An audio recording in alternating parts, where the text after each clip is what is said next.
Welcome to today's webinar. I am your host, Orlando Villas with Enterprise Community Partners, and I will be introducing to you today Brian Lusher.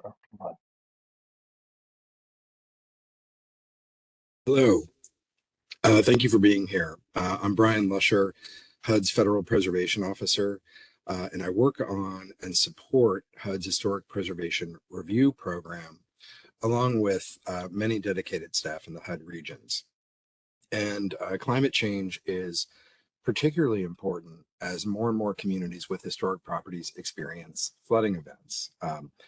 We apply the historic preservation lens and the compliance process to the way HUD fulfills its mission, and that mission has evolved to necessitate a climate action plan, and that recognizes the impact on climate-related hazards on housing.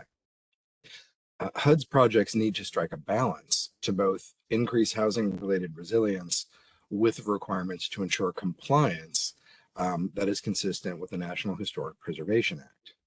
And the National Historic Preservation Act contains the process by which federal agencies consider the impacts of their actions on historic properties.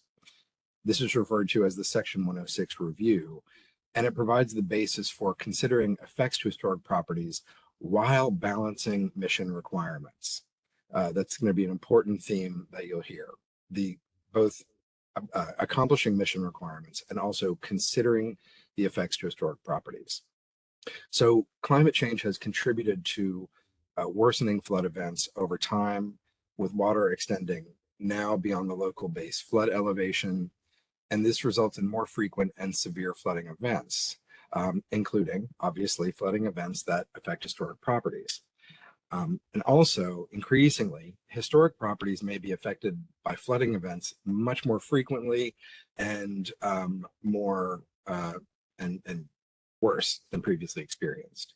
So with that in mind, there is recent guidance from the National Park Service that discusses specific preservation actions that can help strengthen historic properties against flooding.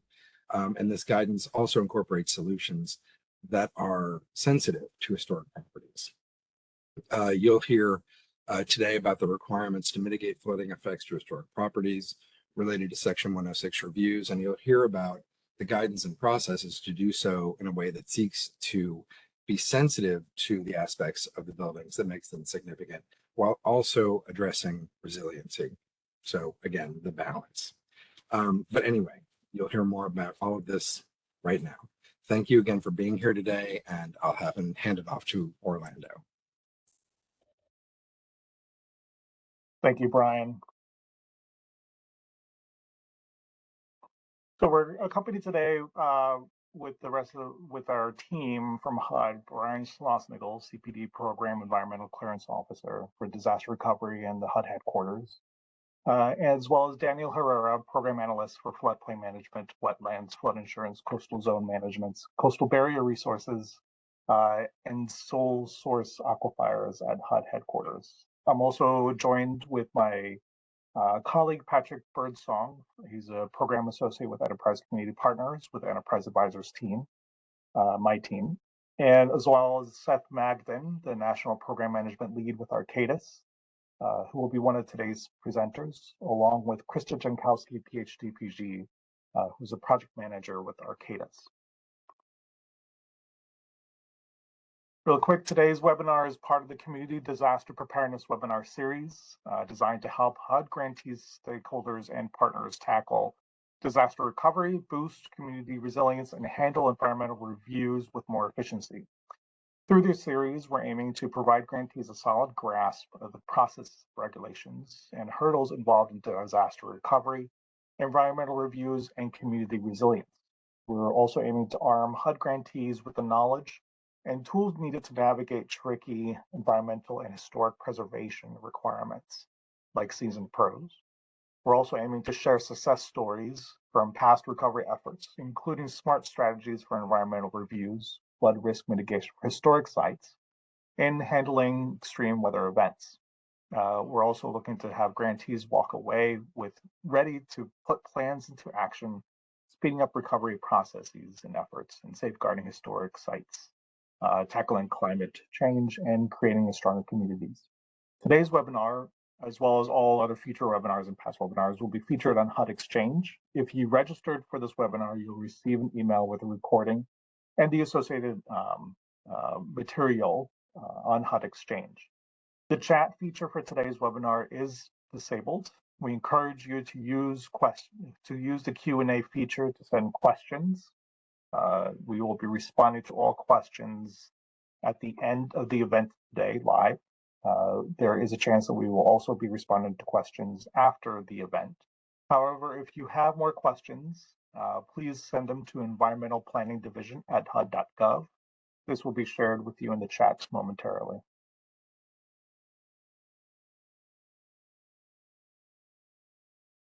This webinar explores challenges faced when preserving historic properties in flood-prone regions and takes a closer look into housing resilience and climate change, aligning with HUD's overarching mission of fostering sustainable communities. Today, you all will be guided through Section 106 of the Historic National Preservation of 1966 and the requisite compliance under 24 CFR Part 58, as well as how to assemble a project team, hear best practices, and learn the pivotal roles of the SHPOs and HIPPOs. Today's key learning objectives are identifying and evaluating obstacles and applications of variance associated with safeguarding historic properties located in flood-prone regions, understanding the use of Section 106 in HPA, and applying knowledge of the Federal Emergency Management Agency's Natural Flood Insurance Program regulations to ensure compliance specifically tailored to historic properties. The last objective is to be able to formulate and propose effective and culturally sensitive flood mitigation strategies applicable to historic properties with the aim of mitigating flood risks while preserving their historical integrity. And with that, I will pass it to Seth Magden to kick us off. Thanks much, and thanks everyone for joining us today. And just while we get started here and look at this initial image here as we introduce this topic, this may seem like an image that's all too familiar, and it's not necessarily that there's been an increase in kayak sales, but we've seen more and more of this. And as Brian mentioned at the outset, we're seeing more flooding in areas that didn't historically flood. And so that's why we're here today to talk about the changes that have been witnessed and that are occurring across the country. And so we're going to let the data talk to us initially here as we set the stage. So on the next slide, we will see as we advance why we are here. And so I do want to just take a moment here and focus on that top section, because this is really where, the intersection of HUD's mission with balancing building resilient communities and supporting resilient communities and blending that with compliance, but the overall mission of holistic community development. So I won't necessarily read that section from NHPA there, but that's an important guide point for us as we move through here. And in particular, as we look at historic properties and their importance on community life and development and giving a sense of orientation to the American people. And so really that's what HUD is helping to support through CDBG DR and mitigation funding, right, is supporting that holistic community development, supporting community and cultural identity and preservation. So this webinar is also important because it is a big part of HUD's mission. As Brian mentioned, with the Climate Action Plan, HUD's mission has evolved over time in response to changing climate and all of the aspects of community development that HUD touches, right? And so HUD has developed the Climate Action Plan. And as you may have noticed, there are links here, as we've done in all the webinars. This will be a resource for you to be able to access these additional resources. And one thing that is a theme throughout this presentation that you'll notice as well is that balance between achieving resilience, community resilience, and then also compliance. And so as we move forward through this presentation, that's one thing to keep in mind, balancing community resilience while achieving the preservation components and being good stewards of resources and ensuring that we are serving the community to the best of our ability. And so on the next slide, we're going to look at a little bit of the data. So what does this tell us, right? And so initially, what we're looking at is, as mentioned, changing climate conditions in different types of flood events than have been seen historically. So where properties had been established and built many years ago, maybe there wasn't the same type of flood risk, but through different development patterns and changing climate conditions, we're seeing those increases. And so on the left visual there, that's showing the average annual losses from all types of flooding in 2020. And so the darker shading represents higher concentration of losses. And then in the visual on the right there, that map, that's showing changes over time, right, in projected annual losses from 2020 to 2050. And so what we're seeing there with the darker shading is that there is projected to be a lot of additional risk to communities and to historic structures over the next several decades. And so this is a timely webinar for us to begin taking action in these ways. And so the key takeaways here, right? Climate change has contributed to these changing conditions that now we need to be responsive to. And so HUD's strategic plan and climate action plan are aligned in that way to be able to enable and empower action at the grantee level. And on the next slide, we are going to touch on the balance of historical integrity with future resilience, right? So that balance is key, right? And so why are historic properties more vulnerable? And this may seem obvious, but obviously their age, their condition.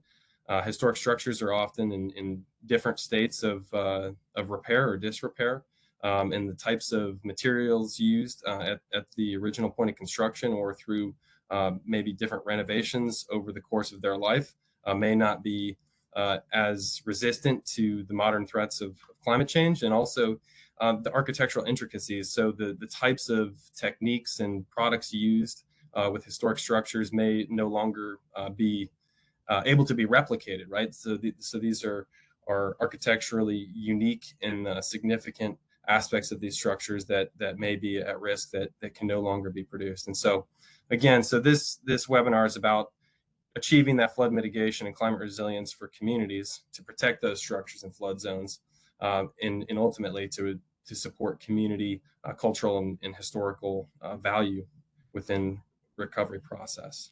And on the next slide, we are going to touch on everything that this webinar is going to deliver today. And so as we've done with the prior sessions for responsible entities, just recognizing what we want you to focus on today and what the take homes are, right, is recognizing there are unique challenges to approaching preservation of historic properties in flood prone areas, recognizing also that flood prone areas are changing and shifting, and our understanding of risk is changing. How responsible entities can fulfill their responsibilities for Section 106, how we're going to ensure compliance with FEMA's NFIP requirements for historic properties, and then we're going to look at how variances can be used as a tool, not certainly a uniform or blanket tool, but the value of using variances, and then we're going to also look at some specific effective flood mitigation strategies and techniques that can be utilized to protect historic properties. So on the next slide,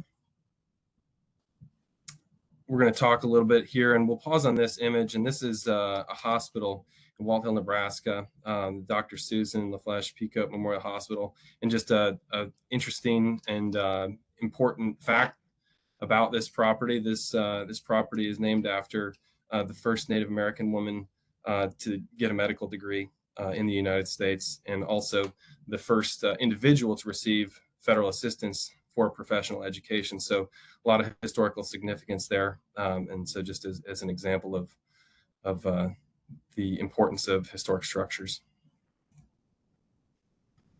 Next slide, please.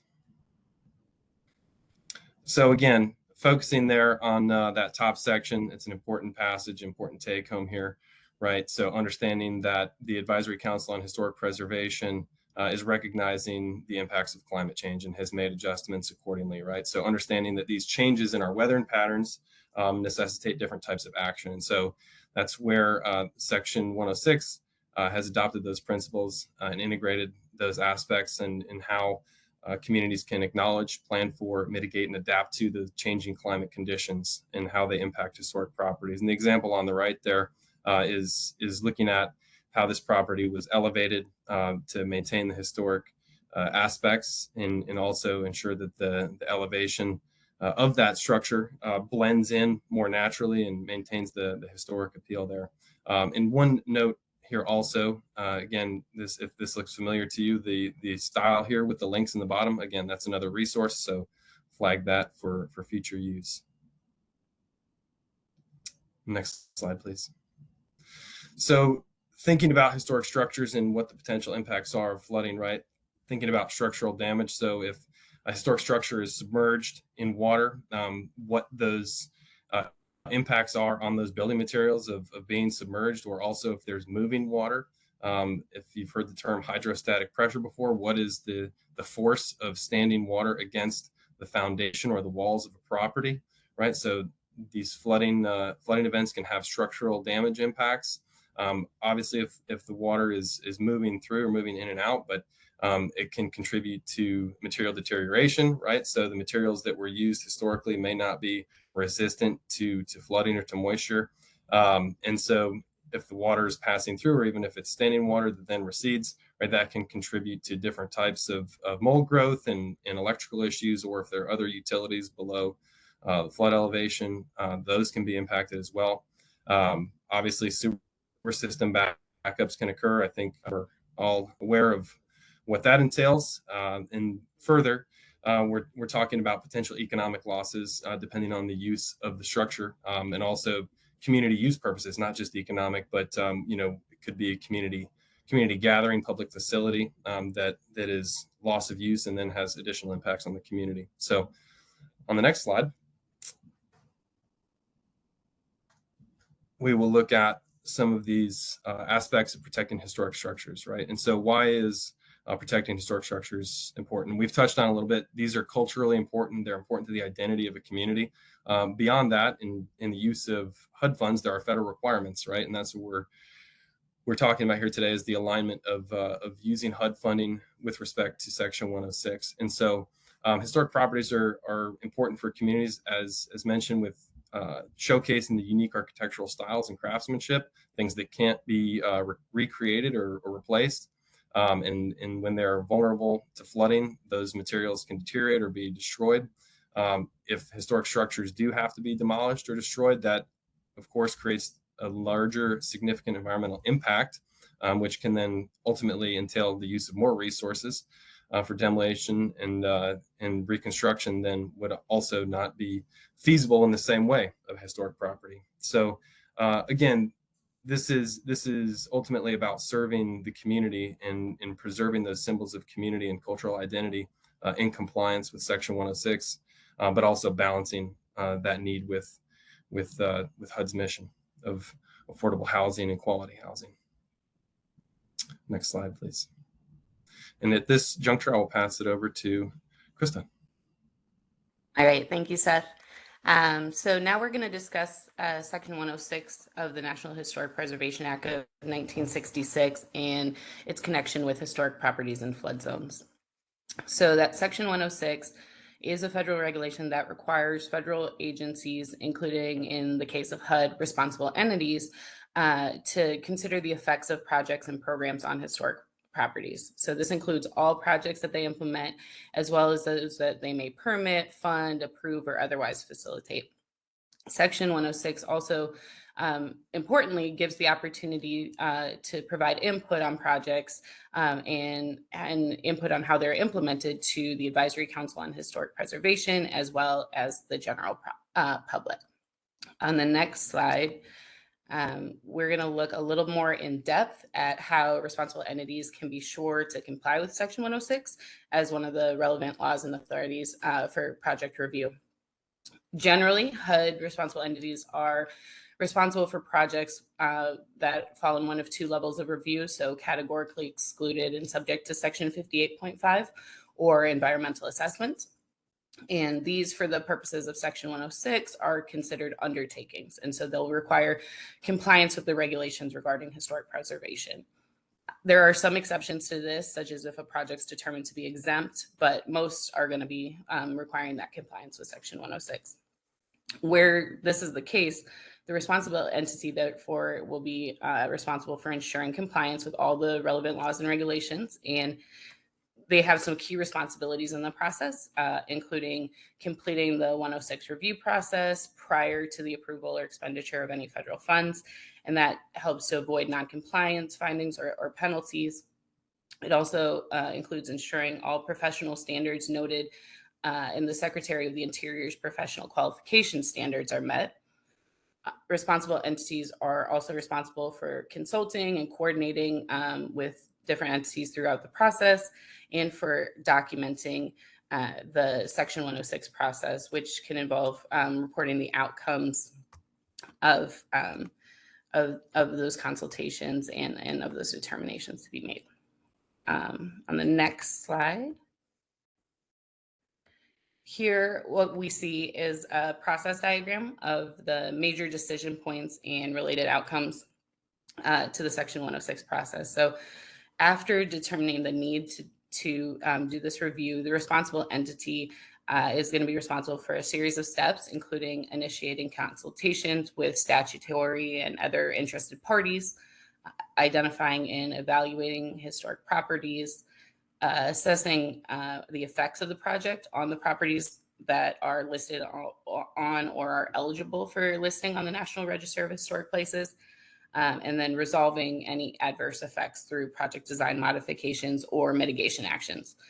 And at each of the steps in the process that's laid out here, the responsible entity will be making those determinations regarding any impacts from the project on the historic properties. And it's important to note that throughout this process, consultations are continuing, and those will be with different entities, including state historic preservation officers, tribal historic preservation officers, other consulting parties, and those happen throughout the process, as well as involving the public in the process until it is complete and it's found that either those historic properties are not being adversely affected or they're being properly mitigated. All right, next slide. So now what we're going to talk about is the process of getting the right people in the room and working together on assembling the project team and how that can impact the treatment of historic properties that fall within the flood zones. First, we're just going to walk through a few best practices. So when beginning a historic preservation review, it is important to make sure that the right individuals and entities are being involved in that process. And it's also important to understand that, cultural resources and historic properties that may be affected by the project and understanding where those are, which properties those may be, and taking those into consideration from the outset. Additionally, the process involves consultation with multiple interested and knowledgeable parties. We'll mention consultation a number of times. I know I already have. But so understanding the geography, understanding and knowing the relevant coordinating bodies and key stakeholders, along with community and cultural organizations that are interested in the properties or the area will really help to set that project up for success. And so kind of an overall takeaway on this is that, proactive communication in this process and in considering these historic properties is a benefit to all, and it can really help to avoid confusion or surprises or delays in the process while conducting these reviews. And so it's really important in that regard as well. On the next slide, we really want to further acknowledge that when you are assembling the team, there are a number of entities that are relevant to communicate with. So on the column on the left, we have a list of those entities that are directly involved in consultations, including, again, the state and or tribal historic preservation officers, federally recognized tribes, federal agencies, such as FEMA or National Park Service, and then planners and others at different levels of government. And then there is also a role for many additional parties to be involved. So in the column on the right, we can see a number of other entities or individuals such as state archivists or archaeologists, community-based organizations, and again, the general public, who are all have interest in these projects and interest in, maintaining the historic integrity of these properties, despite, trying to make them more flood-proof. On the next slide. Just want to take a little bit more time to focus on two of those groups that are consulted with throughout the process. So again, state and tribal historic preservation officers, they really play a critical role in the review process. And so in the NHPA Section 106 review, they really are important because of their role in consulting, advising, and assisting the federal agencies. So in this case, for HUD assisted projects, the responsible entity, in assisting them in carrying out the agency's historic preservation compliance responsibilities. One thing we do want to note is sort of the special role or the differences with the tribal historic preservation officers. And so we want to note that not all federally recognized tribes have one designated. And so there is a link here to the tribal directory assessment tool. And that is a good resource to look to find out if there is a listing. But if one is not currently designated, there is a process by which a tribe can pursue that designation. In doing so, a federally recognized tribe would need to be officially designated to direct a program and approved by the National Park Service. And then that tribe must submit a formal plan. And those plans can really lay out the functions of the tribal historical preservation officers' functions and how they'll be carried out, but it can also include a lot of detail and emphasize the importance of oral tradition, consulting with tribal elders, and protecting traditional cultural properties and things like that that are specific to projects or properties that may be on tribal land. So just wanted to make sure that we kind of highlight that as well. And it is also important to note that tribes can elect not to participate in that, but those that do will have coordinators to assist in those preservation efforts. And with that, I believe I am now handing it over to Seth to provide guidance on identifying historic properties. Thanks, Krista. And so, yeah, now at this stage, we're going to get into some tools and methodologies to use to identify historic properties. And on this image here, this is John Brown's cabin, just for reference. And so how, as a responsible entity, are you going to identify what is a historical structure? And so Section 106 defines and identifies that these are typically those properties that are eligible for listing or listed. So they could be listed already or eligible for listing, but they are known properties. In addition to that, CFR 44 Part 59 also indicates that these are properties that are certified or preliminarily determined to be historic by the Secretary of the Interior, right? And so these properties also could be individually listed on state or local inventory as approved by the Secretary of the Interior. And so just important to note there also, again, that these properties could already be known, eligible, or eligible for listing, but not necessarily on the list. And so these are things to consider as you're looking at your portfolio. And on the next slide, we are going to take a look at how we define historic properties, right, and what all is included in that. So it's not just the structure itself that's important to note there, right? So you see bulleted there on the left some different aspects of a site, right? This could be anything from a statue to a fountain, different landscape features, archaeological sites, fence work, ironwork, right? The things that we mentioned initially, those architectural intricacies, those things that cannot be recreated, with our modern tools, techniques, and so forth. And so thinking about the components of your historical property as we get later into the presentation, that'll have a little bit more relevance as we talk about doing property audits and understanding what all is important to the historical aspects. And so one thing to mention here also too, it's not just the structure itself, right? It is in the context of the historical significance, right? Is the context as well as the condition in alignment with that historical significance? And so just some things to keep in mind there. And this picture here is of the Longview House and Gardens in New Orleans. So again, it's not just the structure itself. It can be any number of features and site elements that are part of a historic property and part of that historic preservation approach. And so on the next slide, we're going to look at how to know and where to look for if a property is considered historic, right? So that first step there, the municipal evaluation, you're going to look at any existing records for what is listed and what is an eligible property. So first at the municipal scale, next, as Krista was mentioning, at the state level evaluation with State Historic Preservation Office, Tribal Historic Preservation Office, looking locations there. And this is part of certainly housing recovery programs, is that coordination. Lots of properties are over 50 years old and certainly go through a consultation process, but checking with your state level authorities. And then finally, the third scale there, the national evaluation, that is again looking at the National Register of Historic Places in addition to the state register, but looking at those different scales for if that property that you're looking to support with CDBG DR mitigation funding is historic. On the next slide, we're going to look at the criteria.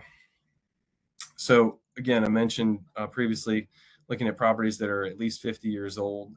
There is the exception there if it is something that is exceptionally significant, but that's really more rare.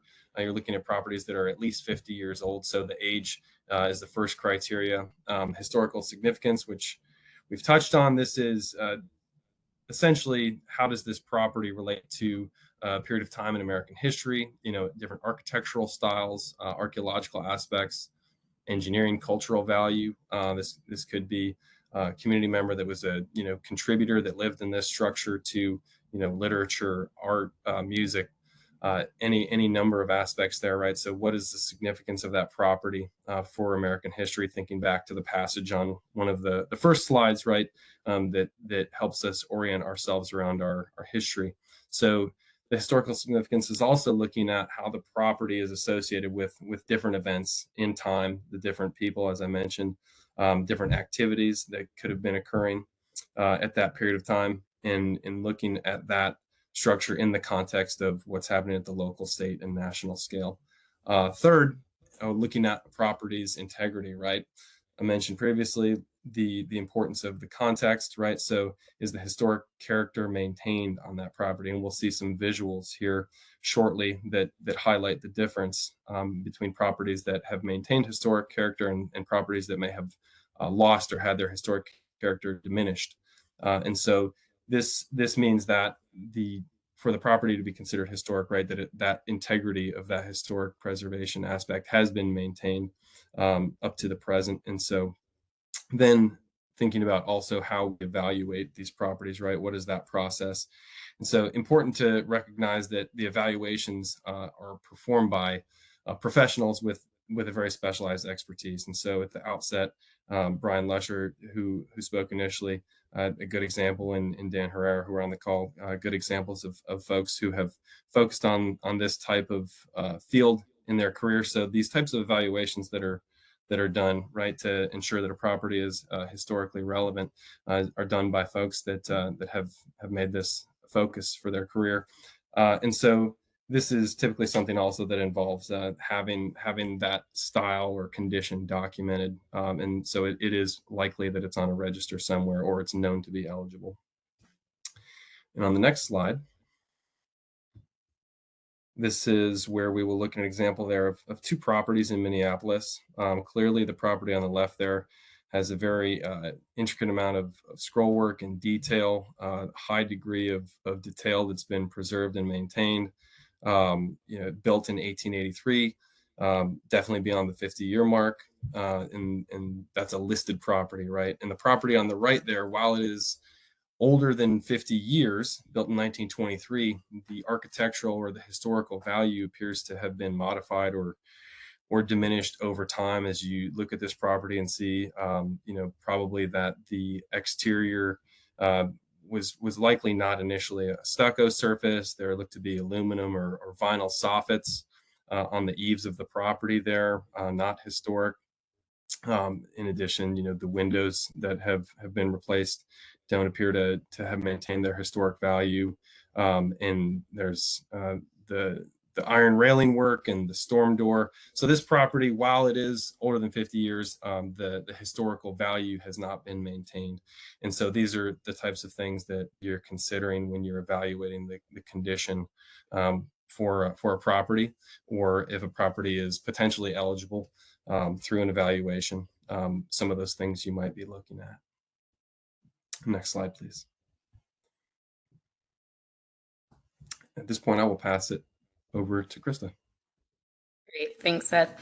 Right, so we're now going to discuss flood zone portion of the historic properties in flood zone while we're looking at FEMA National Flood Insurance Program requirements. So the Flood Disaster Protection Act of 1973 mandates that properties that are receiving federal assistance for projects, and so including all HUD-supported properties, it mandates that those must be covered by flood insurance. And this requirement ensures that properties that are funded or assisted by federal programs are adequately protected from flood risk. Additionally, properties that are located in certain areas that are designated as special flood hazard areas, or SFHAs, fall under NFIP requirements. And so this includes properties that are in, whether they're in the floodplain or the floodway. If they're in a special flood hazard area, they're required to have that insurance. And so special flood hazard areas have a specific designation based on their specific flooding related hazard conditions, and they're depicted on flood insurance rate maps or firms. And so if a property lies within an SFHA, flood insurance is going to be essential in order to really mitigate potential damage from flooding in that location. And so the NFIP plays a crucial role in really safeguarding historic structures that may be vulnerable to flooding. And so in having those flood protections, having that insurance, it really is ensuring that coverage can help protect the cultural heritage and support the responsible stewardship of historically significant properties. On the next slide, what we're going to look at here is just sort of an example of a historic property. So in this case, it's the Queen Bee Mill, which is located on the Big Sioux River in Sioux Falls, South Dakota. And that is located in a floodplain. And the historic structure itself was built in 1879, and it exists where it does, right alongside the river, due to its original use as a grain mill. So that location is specifically there. That structure is specifically there for that reason. And so really what we just want to show here, that map in the center, looking at the flood insurance rate map or the firm, you can see that the location of the special flood hazard area is in that sort of hashed pink and blue coloring, and then there's the floodway is there as well.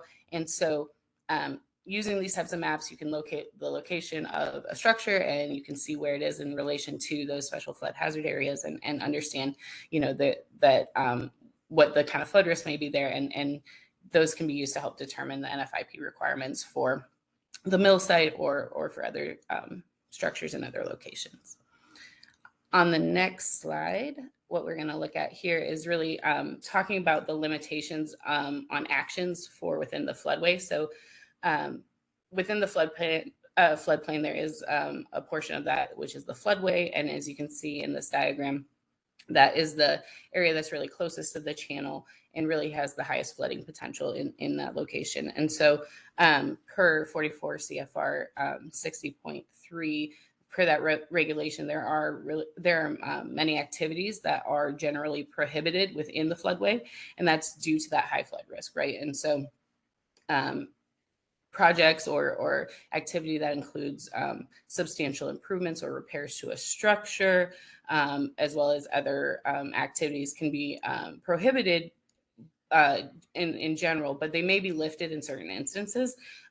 And particularly here, we can see that when there is a determination that the actions that are going to be taking place are not going to result in any greater flood levels during base flood discharge. That's one instance in which those prohibitions may be lifted, but there are additionally variances and there are additionally cases where it's possible with regard to historic properties to have some instances where that may not be the case and where substantial improvements or things may be able to take place. And so we're going to talk about those in a moment. But first, we're going to go to the next slide where we're going to really try to understand a little bit better about what substantial improvement and substantial damage requirements are and how those come into play when considering their impact on potential projects. So these are really metrics that these projects are evaluated against. And so first, there is a cost threshold where if a structure's improvement or repair costs exceed 50% of that property's market value, that is considered, substantial improvement, and therefore generally it would be not allowed within the floodway. This can be an issue, particularly with older buildings, historical structures, as Seth had mentioned earlier, right?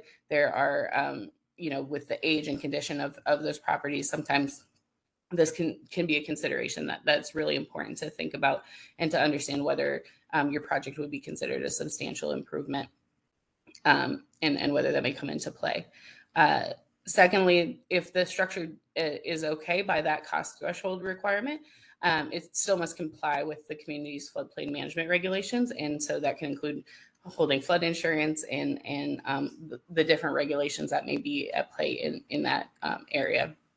There's also the consideration of maintaining that NFIP policy. So it is important to note that HUD cannot provide assistance to an owner of a property, historic or otherwise, if they've received assistance and then in the past and then failed to maintain that flood insurance. So making that would make that flood insurance policy, a prerequisite for that future assistance and for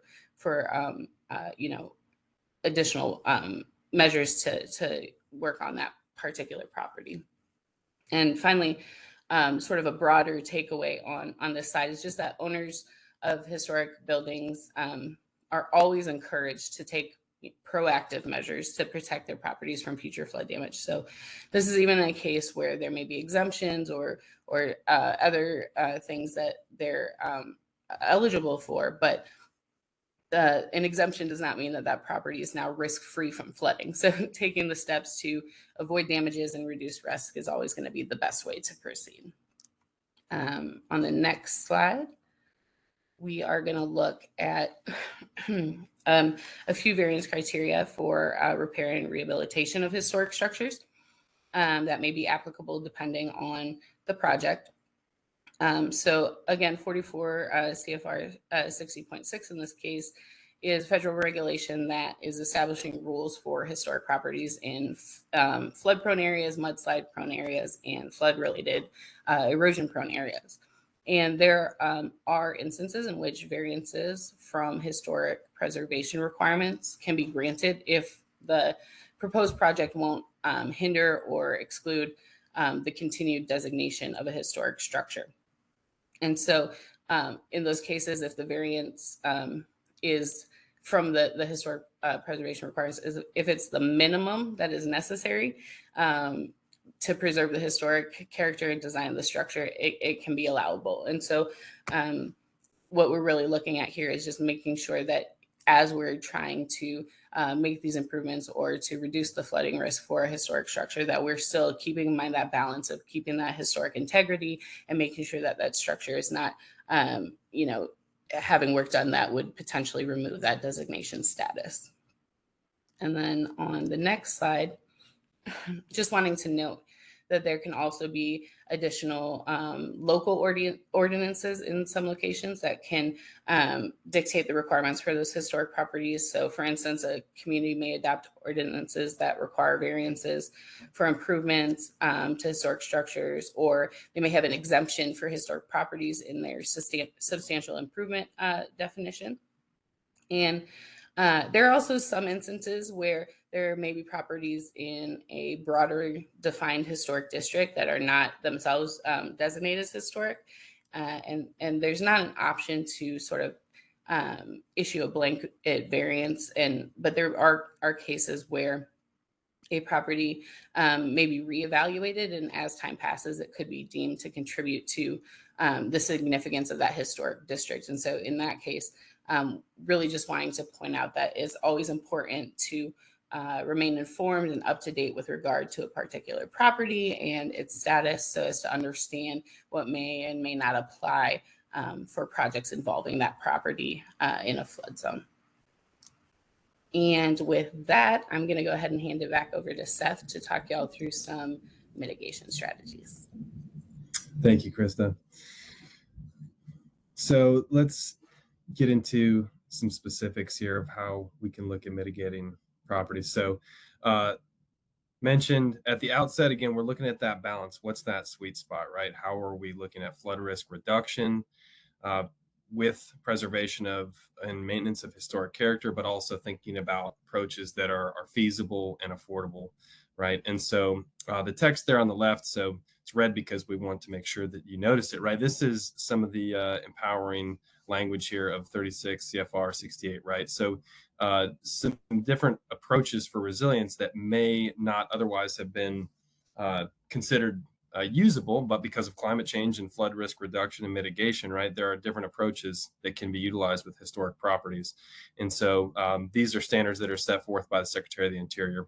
And so those standards there on the left, which we're going to talk through some of them, right? These are the standards that are laid out. And this is also guidance that you'll want to potentially refer to in the future.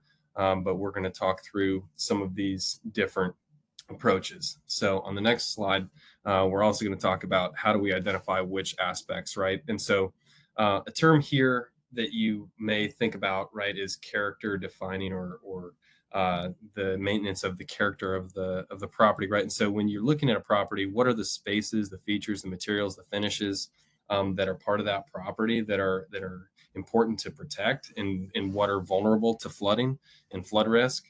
Right. So you're looking at the property to understand what those aspects are.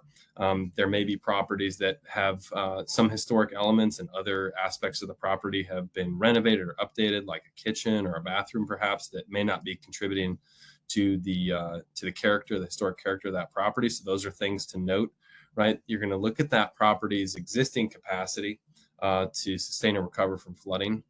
So what is the existing condition of that property, and what is the ability of that property to also be mitigated with its existing condition? So what are those specific spaces, features of the property, the materials and finishes that are important that need to be preserved through this process? These are things that you're going to look at as you're identifying those aspects of the historic property. And then also looking at what are the existing materials that are in place that can provide additional resiliency that you want to keep in place and maintain. So, while the standards of the Secretary of the Interior allow for the use of different resilience and mitigation approaches to modify a historic structure, you of course want to look at what can be preserved that can actually be utilized in a mitigation approach. And on the next slide, we will look at some key considerations for implementing appropriate mitigation measures, right? And so mentioned on the slide with the Longview house and all the different aspects, you're not looking just at the structure itself, you're looking at everything that is contributing to the historic value of that property. And so outside of the structure, fencing, statues, fountains, gazebos, all of the different features that are on that property, while maybe not attached to the structure itself, that you want to look at. You want to understand the property's flood risk. Krista showed on the Sioux Falls flood map, understanding where the property is located and what the risk of that property is. You want to consider how you might combine different mitigation approaches or different measures, and what may be also scalable in this context. And so again, before you get started thinking about the necessary approvals, and we've talked through, the consultations that's important to undertake. And in addition, you want to look at what are those aspects of the property that maybe you can modify that won't be as impactful to the historical character? So thinking back to the visual on the Greek revival structure that was elevated, but done so in a way that it was less noticeable. And on the next slide, we're going to look at overview of some relatively simple and low impact measures. And so again, thinking about what are some of the things that that you can do to protect structures. So sandbags, inflatable berms and dams and so forth to protect floodwater from reaching a property, or mini flood wall around a window well, for example. If there are lower levels of a structure, what are the materials that could be removed that are vulnerable or susceptible to flooding or rot, or that could promote mold growth, right? So thinking about the materials that are below that flood elevation, if there's untreated lumber material, for example, or if certain finished material may be replaced with a cement fiber product, or a product that has the same historical aesthetic, but maybe composed of a different material that is flood resistant, thinking about those low impact approaches, right?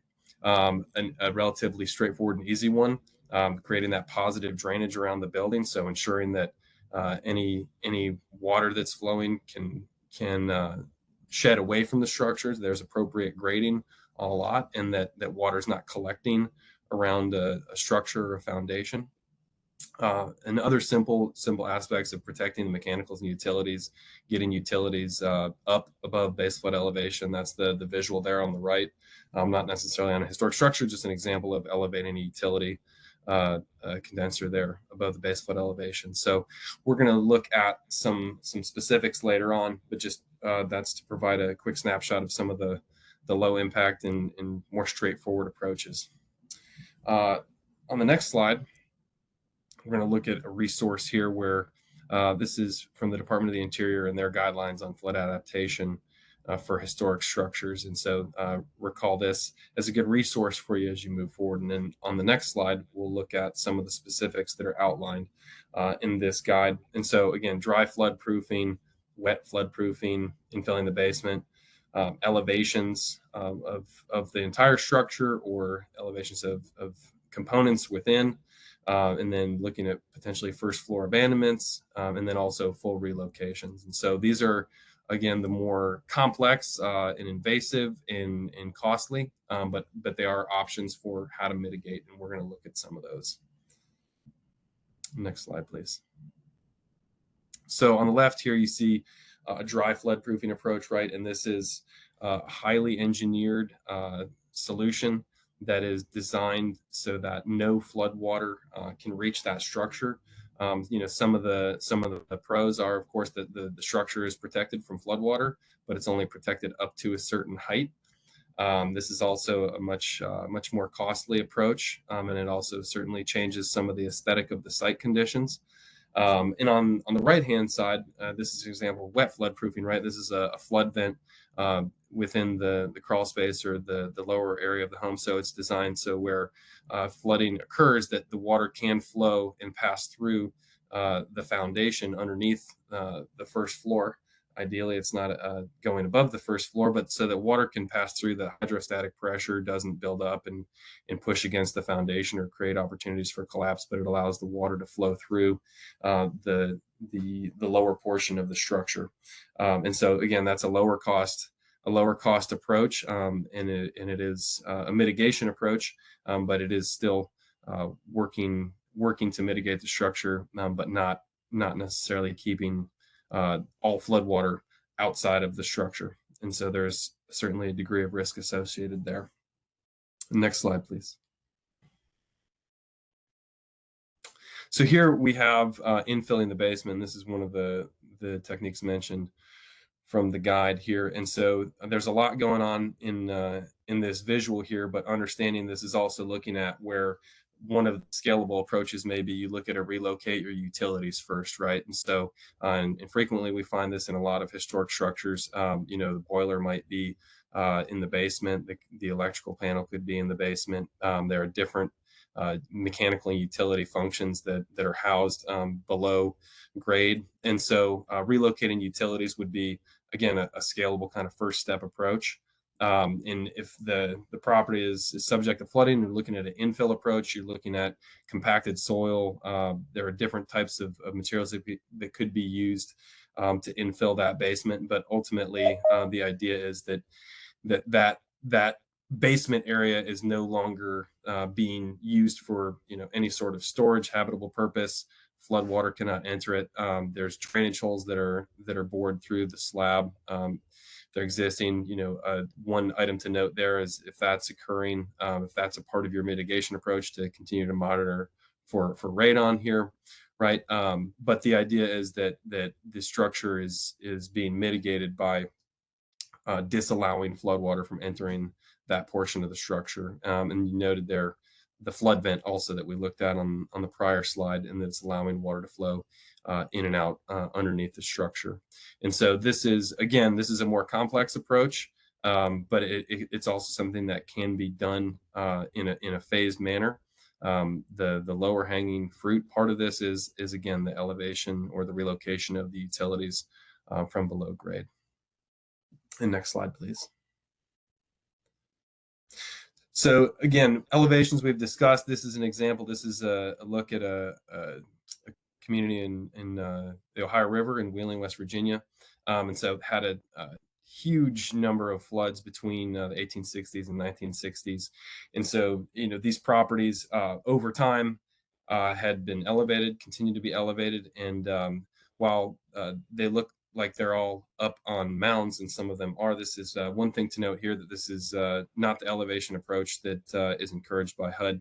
The use of fill, for example, is not a HUD encouraged approach, but historically these properties were elevated over time due to their repeated flooding, and additional fill was brought in. So elevation of structures, though, is again a more complex and costly approach, in particular with historic structures.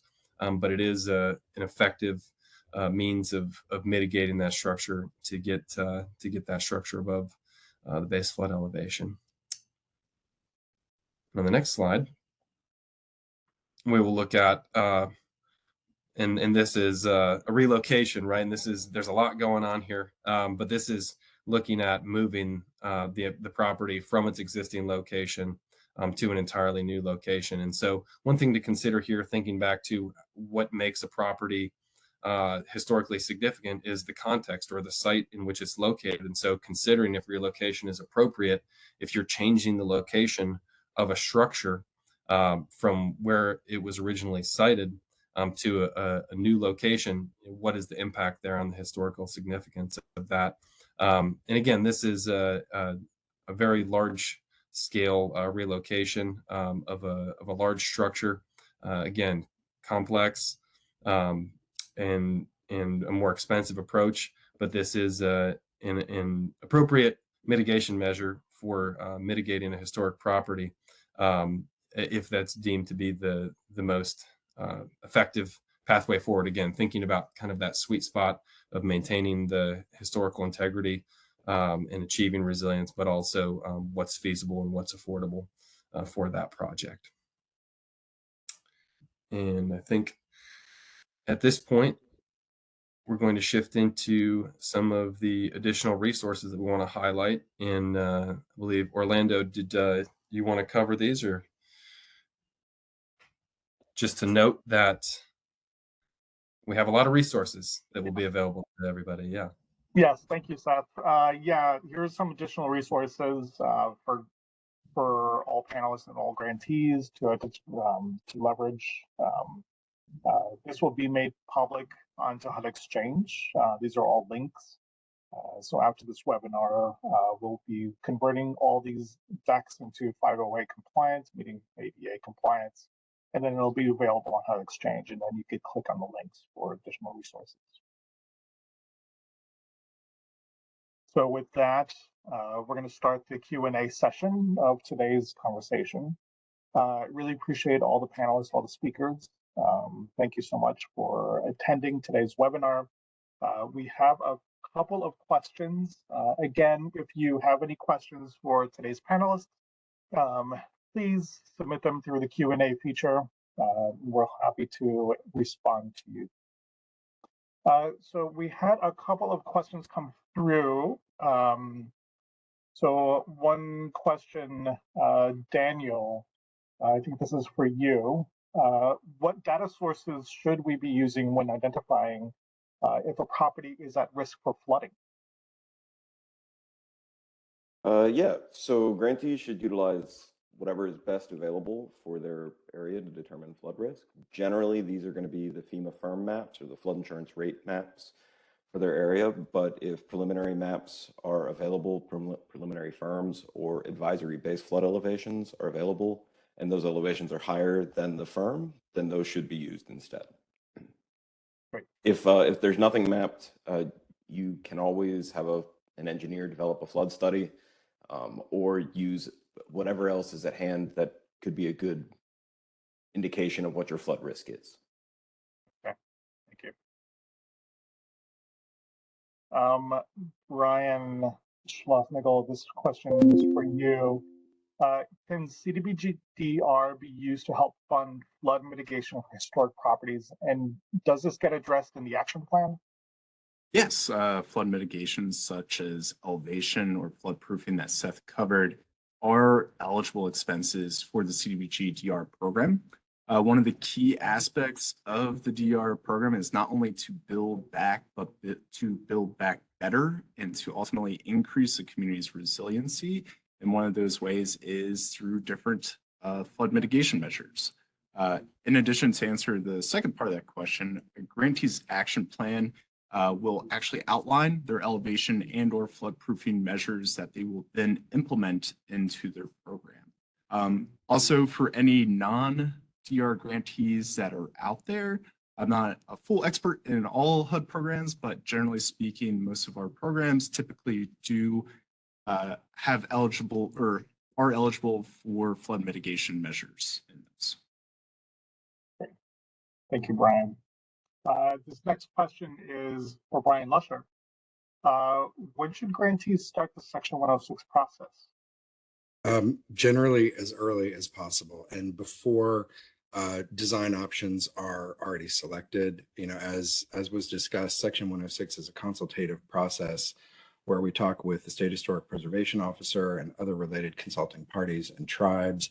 And often in that process, ideas, thoughts, other mitigation actions may come up and be provided by other consulting parties, in particular the SHPO, who has special expertise related to Section 106. And so the point is to initiate the review and incorporate mitigation actions discussed in the Section 106 process into the actual project itself. And the point is to not get ahead of the project and leave historic preservation behind. You know, as we discussed in the Section 106 process, it's about taking comments, thoughts, and considerations from your consulting parties and perhaps modifying the undertaking to accommodate historic preservation concerns while also meeting the requirements. Thank you, Brian. We also had somebody come in with a question about giving an example for dry flood proofing. I'm not sure if we have another example, Seth or Krista, if you have an example of when dry flood proofing should be used. Yeah, I think, you know, that's going to be on a case by case scenario, right? Because of the cost of it. But thinking about, you know, is there another alternative, you know, that where elevation is typically more of a first approach, but if that structure can't be elevated for some reason, and if it relocation because of the site conditions would compromise the historic character, if that's an appropriate time to use dry flood proofing. And that is, again, part of the analysis of that structure, the slide where we walk through looking at the different site conditions, right? Looking at the different aspects that need to be maintained and understanding what is the existing condition of that structure. Could it be elevated? If it couldn't be elevated because it may be compromised or because there are different foundation types that are used in dry flood proofing is the right approach. You know, that it's but because of that, again, it's only providing those flood protections up to a certain height, right? And one thing that we have all realized, I think, from the changing climate conditions is what we thought, was the prior, BFE may not be the new BFE. So these are evolving conditions, and so there are limitations to what dry flood proofing can do. But I think, the approach of starting scalable and understanding what is the right first step, but it's part of that assessment if dry flood proofing is kind of the last resort, because it is more costly, and because it does involve quite a bit more installation of different materials and so forth.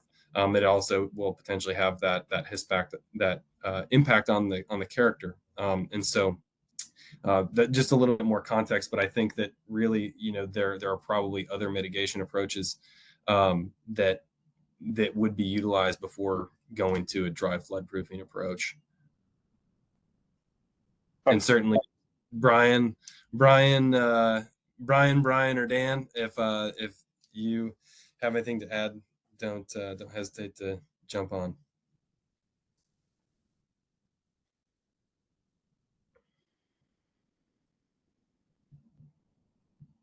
Thanks, Seth. Yeah. We had another question. I think, Daniel, this question might be for you when talking about maps. A question came in: if the RE is using firm for preliminary maps, but a county has a different determination of SFHA, how can an RE determine if the property would be eligible to receive HUD funding? Yeah, I'm unfortunately a little confused with that question. I'm not sure that I can answer it. We'd need to know some details about what is meant by the county having a different determination. I think it could be where the RE is not part of the county, perhaps. But Murilo answered the question. Murilo, if you could please help clarify a little bit the difference between the two in the Q&A box, that would be helpful, and we'll get back to that question. In the meantime, we did have another question come through. And Seth or Krista, this might be for you all. When referring to a DR project and the home is a historic property, what is the threshold for keeping the historic integrity of the home versus replacing materials to improve the longevity of the home? And who determines that? Yeah, thanks, Orlando. I think, not to necessarily be a broken record, I think it's a case by case basis, right? And so one of the things that we recognize in this presentation is that the use of different materials might be acceptable or appropriate, according to the standards laid out, because recognizing that while those aren't the original materials that are necessarily adding to the historic value, but they are creating that resilience. So it's again about finding that balance. And I think in terms of who's making that determination, I mean, you're working in consultation with the State Historic Preservation Office or a Tribal Historic Preservation Office, and so I don't know that there's a uniform or blanket approach in that way, but to understanding what are the materials. I mean, this is part of, again, that audit that's conducted, or that assessment of the property. What are those materials or finishes that are vital to maintaining that historic character of the property, or what are the materials that could be replaced with something that is more flood resistant, and so that is part of the flexibility of the regulation around mitigating these properties, that it's not necessarily there's a certain threshold that's identified, but I think that that's part of the initial assessment and evaluation, is understanding what are those contributing factors, or those contributing aspects of the structure itself, and also the site, not forgetting the other aspects of site preservation, and different pieces that are associated not just with the structure itself, but with the entire property. And so I think the first step there would be identifying with that initial assessment those contributing pieces that need to be maintained, or what might be alternately switched. Yeah. Yeah, this is a good reference point back to this, right? What are those aspects that contribute to historical significance that you wouldn't want to compromise? And also, as part of that evaluation, I'm looking for the support on that evaluation from a qualified professional that has the understanding and experience to provide some of that guidance. So based on this guidance, is there a specific number of criteria that need to be met before meeting historic preservation, before meeting historic status? Yeah, I'm not familiar with a specific number of criteria that need to be met, and I think each property is going to be different. But I think that I'm not familiar with a specific criteria threshold, um, and certainly Brian Lusher, Dan, uh, if I'm misstating, please course correct me. But I'm not familiar with a specific number of criteria. Brian Lusher, is there a website or anything that folks can go to or any kind of reference that people can go to? Yes, it's the National Register for Historic Places.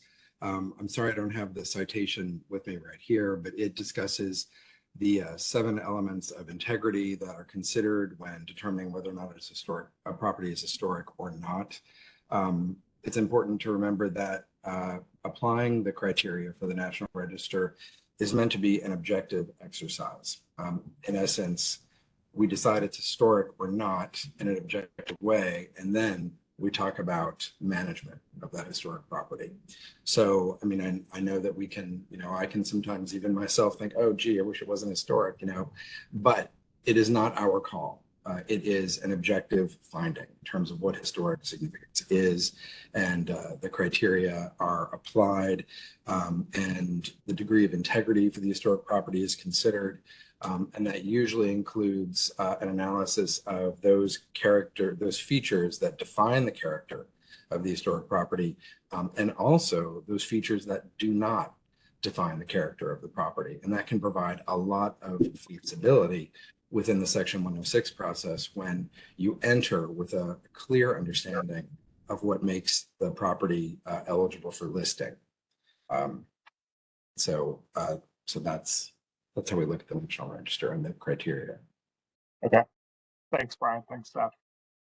Brian, one more question for you, and I think this is might be one of the last questions coming through. If the county is doing housing rehab to homes that are less than 50 years of age, does the county have to consult with the SHPO? And can the historic be part of the Tier 1 review, or does the county need to have an MOU with the SHPO? I think those are 3 parts within that same Correct. question. Thank you.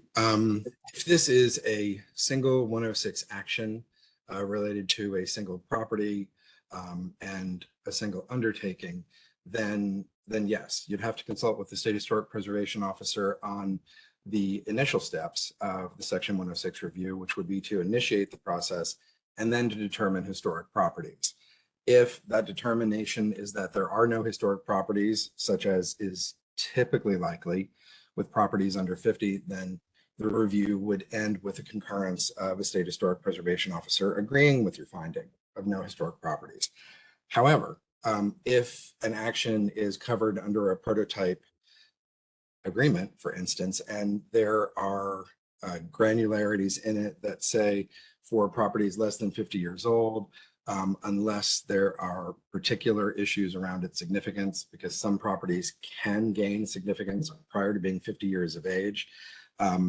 If there is a provision in a programmatic agreement, then and your property falls within the confines of that programmatic agreement, then there may be a quicker path to consultation there. But for single 106 case by case, that would typically end with a no historic properties finding that you make with the concurrence with the SHPO. Thank you. Thanks, Brian.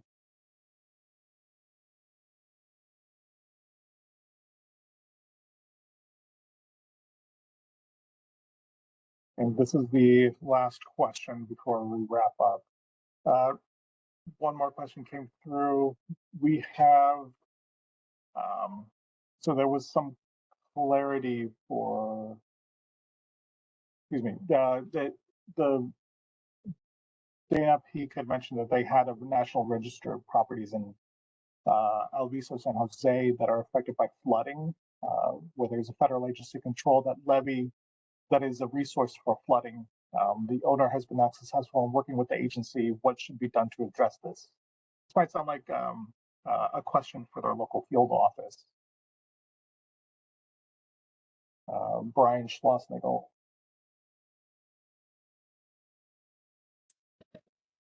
Sorry. Yeah, I think this is a question. Sorry, I was reviewing another question as we were discussing. But whenever different situations like this, I think it's best to consult with your REO or FEO for further guidance. Thank you.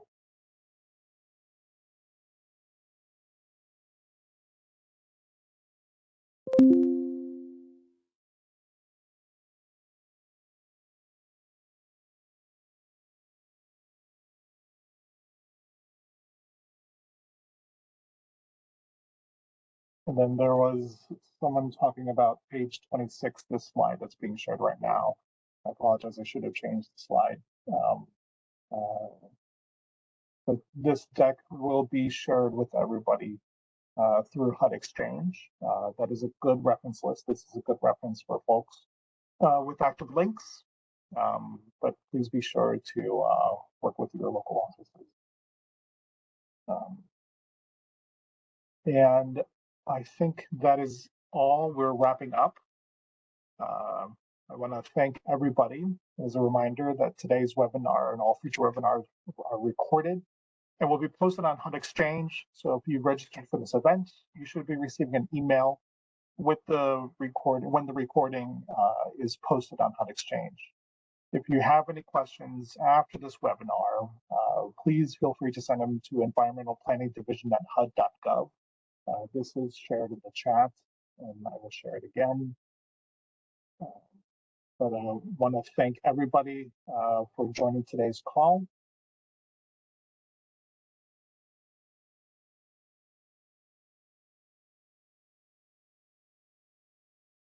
And to remind folks that we will be having the next webinar on extreme heat and cold, creating a more resilient community next week, the 23rd. And we hope to see you all there. Thank you for attending today's call, and thank you to our panelists for a great conversation. Bye, everybody.